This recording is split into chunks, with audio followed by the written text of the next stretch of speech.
They told us it was about justice, about defending a reputation, about standing tall in the face of misinformation. But behind the pristine Instagram posts, the curated interviews, and the smug legal statements, something darker was brewing. And now the dam has broken. Welcome to the chaos. Blake Lively, once known as the Queen of Grace in Hollywood, the elegant force behind iconic red carpet looks, philanthropic causes, and romantic comedy charm, has found herself at the center of what may go down as the most explosive legal scandal in modern entertainment history.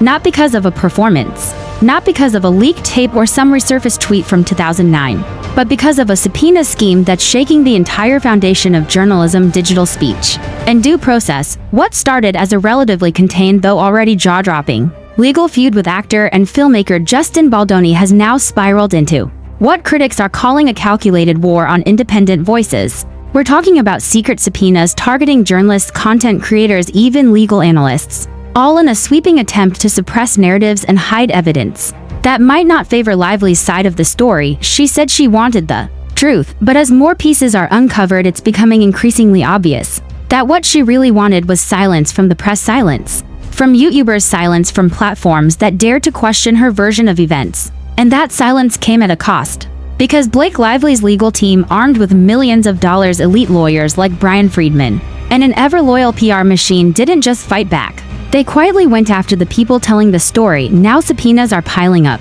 from viral commentators like Andy Signore and Candace Owens to lesser-known, but equally critical voices who covered the lawsuit's twists and contradictions. Dozens have been swept into the dragnet. No warning, no formal announcement, just certified letters from Lively's legal team demanding private messages, internal notes, and source information, all under the guise of discovery. And here's the real kicker: many of these subpoenas were intentionally kept quiet, buried in sealed filings, hidden behind procedural smoke screens, until one day someone leaked just enough for the truth to slip through. This is not just about Blake Lively anymore. This is about a power structure in Hollywood willing to do whatever it takes to preserve its icons, even if it means crossing constitutional lines. It's about a legal strategy built not on defense but on intimidation. It's about the rise of a digital rebellion and the terrifying extent to which those at the top are now willing to go to shut it down. So let's pull back the curtain. Let's follow the trail. Because if the subpoenas are real and the intent behind them is what we think it is, then Hollywood's biggest cover-up may have just been exposed. The story begins in a place we've been before: court filings, PR spin, and a bitter dispute that almost no one saw coming. Justin Baldoni, a filmmaker and activist known for his work on empathy-driven projects like 5 Feet Apart and Clouds, once represented a growing wave of Hollywood men trying to reshape masculinity and storytelling. Blake Lively, an actress with a list power and a pristine public image, had positioned herself as both a style icon and savvy producer. But somewhere behind the glitz and award-season smiles, a major fallout erupted between the two. It began with an internal deal, one that allegedly tied Lively to a passion project under Baldoni's company Wayfarer Studios. Depending on which court documents you believe, that deal either collapsed due to creative disagreements or was sabotaged through quiet backdoor efforts involving reputational smears. But things escalated fast when Baldoni filed a $400 million defamation suit. Many in the industry were stunned. It wasn't just the number, it was the accusation that Lively had gone out of her way to undermine his character, destroy a key financing opportunity, and orchestrate a narrative that made him look like the manipulative one. And from Lively's side, she claimed victimhood, saying she was defamed, attacked, and bullied for simply asserting her experience. But this wasn't just a he said, she said, because court filings soon revealed that text messages between Blake Lively, her publicist, and several industry insiders painted a much murkier picture. At least according to Baldoni's legal team, those texts showed a coordinated PR effort to cast him as a toxic male creative who couldn't take no for an answer. Long before any actual allegations were made public, suddenly the case wasn't just about defamation. It was about the manipulation of public narrative using media relationships, hidden emails, and carefully timed leaks. And that's when the subpoenas began. At first, the subpoenas were relatively expected: production partners, PR teams, talent reps. Standard practice for a case this high profile. But then things got strange. Independent content creators, many of whom had covered the story neutrally or even supported Lively, began receiving unusual notices from her lawyers. The demands turned over communications with sources, pre-publication notes, and most shockingly, internal drafts of scripts, thumbnails, and YouTube planning documents. And here's the kicker, some of these creators had never even spoken to Baldoni's team. So why were they being targeted? Because the goal wasn't clarity, it was control. Blake Lively's lawyers weren't trying to build a legal defense. They were trying to map the entire media ecosystem around the case. Who knew what, who said what first, who had access to leaks? It was a legal witch hunt, disguised as discovery. In many ways, it mirrored the very Hollywood culture this lawsuit was meant to challenge, one where access is controlled, dissent is punished, and silence is bought. For some creators, the experience was chilling. They described feeling surveilled, manipulated, and intimidated. One journalist who asked to remain anonymous said they were told in no uncertain terms that if they didn't comply, they could face personal legal consequences. Despite having no direct connection to either party, the subpoenas were real, the fear was real, and the intent behind them. That's where things take a darker turn. Because according to multiple insiders, the subpoena list was hand-curated, not by paralegals or clerks, but by Lively's personal crisis PR team, people trained to control narratives, not evidence. And that's where the First Amendment concerns begin. This wasn't just about discovery, this was about shutting down criticism. Before it reached a jury, in private, some legal experts began to whisper if this is allowed to stand, if celebrities can use discovery as a weapon against their critics, what happens to independent journalism? Let's talk strategy, not from the perspective of law, but from the dark corridors of influence, optics, and power. Blake Lively didn't just go to court with a lawyer. She came armed with a machine, one built on elite connections, legal muscle, media consultants, and crisis PR handlers. This wasn't an ordinary defense. This was the Hollywood defense, the kind that doesn't just argue in front of a judge. It argues in front of the world, using every available tool to shape the narrative before the truth ever gets a chance to surface. And within that machinery sat the most controversial tool of all, the subpoena strategy. At first glance, serving subpoenas in a high-profile civil suit might seem routine. You gather evidence, you depose witnesses, you push for discovery on people and entities connected to the dispute. But what makes the Lively subpoenas stand out isn't just who got them, it's the way they were deployed, the timing, and the chilling intent. Because according to multiple legal observers and leaked internal memos, Blake's team didn't just want relevant documents, they wanted silence, influence, and leverage. Creators and reporters who had only tangential connections to the case, sometimes just through social media commentary, were hit with formal demands. These weren't polite emails asking for context. These were multi-page subpoenas demanding full access to DMA's production drafts, emails with sources, communication logs, and even back-end analytics from YouTube videos that covered the case. Some creators, especially those with fewer resources, didn't know how to respond. They weren't journalists with in-house counsel. They weren't employees at newsrooms with legal protections. Many were solo commentators or small media teams, and they were suddenly being asked to turn over their most private data to a team of multi-million-dollar lawyers, all under threat of court action. The emotional toll was devastating. Several creators described panic attacks, sleepless nights, and serious conversations about quitting YouTube entirely. The fear wasn't just legal, it was existential. If speaking about a celebrity lawsuit could land you in a legal battle, what content was safe anymore? One YouTuber who received a subpoena, and who had only ever mentioned the Lively versus Baldoni lawsuit, once said it felt like being digitally waterboarded. They wanted everything, my analytics, my scripts, my DM history with other creators, like I was part of some conspiracy. All because I said I thought Justin Baldoni made some fair points in a podcast clip. That's it. And now I'm scared to open my inbox every day. Another journalist shared that the subpoena they received came with explicit warnings not to disclose it publicly, gag-style instructions, confidentiality language that sounded more like a cease and desist than a discovery tool. Why the secrecy? Because the PR team behind Blake Lively didn't want the press to cover the subpoenas. In fact, they were betting on silence, and they nearly got it. For weeks, these subpoenas flew under the radar, filed in sealed motions, or buried in vague court references. Even watchdogs who track court activity missed them until a few brave recipients started pushing back.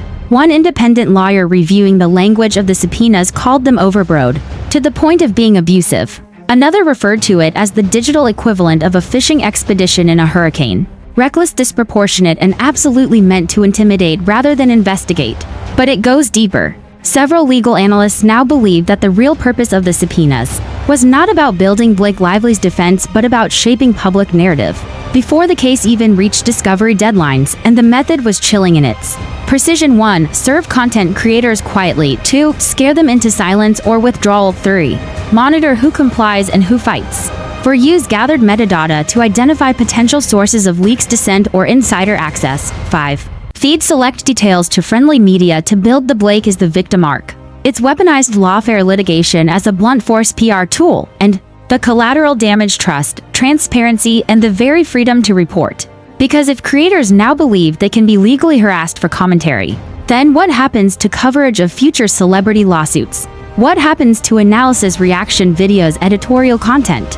What happens to the truth when the cost of uncovering it is potentially ruinous? Let's be clear, these subpoenas weren't random. They were surgical. They went after creators who had large reach, analysts who asked critical questions, reporters who referenced leaked messages, channels that covered Baldoni's filings before mainstream press did, and interestingly, many of these recipients weren't anti-Lively at all. Some even defended her early on. That's what makes the strategy even more dangerous, because this wasn't about silencing critics. It was about silencing everyone until the only voice left was the one Blake Lively's legal team approved. So here we are at the intersection of celebrity law and power. After 12,000 words, hours of research, countless leaked documents, and a growing storm of public reaction, one thing is undeniably clear. This was never just about Blake Lively and Justin Baldoni. This wasn't about one project gone bad or a disagreement between creative minds. This became something far more dangerous, a test case for how far a public figure could go to control the narrative, weaponize the legal system, and intimidate dissenters into silence. And that should concern everyone, whether you're a journalist, a YouTuber, a podcaster, or just a curious follower of public stories. The message from this scandal is chilling. Speak up and you might get served. Criticize the wrong star and you might get subpoenaed. Ask uncomfortable questions and you might find yourself buried in legal fees. Trying to protect your sources. Blake Lively's team has spent millions not to defend her reputation in court, but to suppress independent coverage, shut down creators, and drag journalists through the mud. They've operated in secret, targeting voices with surgical precision. And when those efforts began to surface, they spun it all as standard legal procedure, cloaking weaponized subpoenas in a fog of legal jargon and sealed filings. But make no mistake, this was a coordinated cover-up. They didn't want transparency. They wanted obedience. They didn't want debate. They wanted control.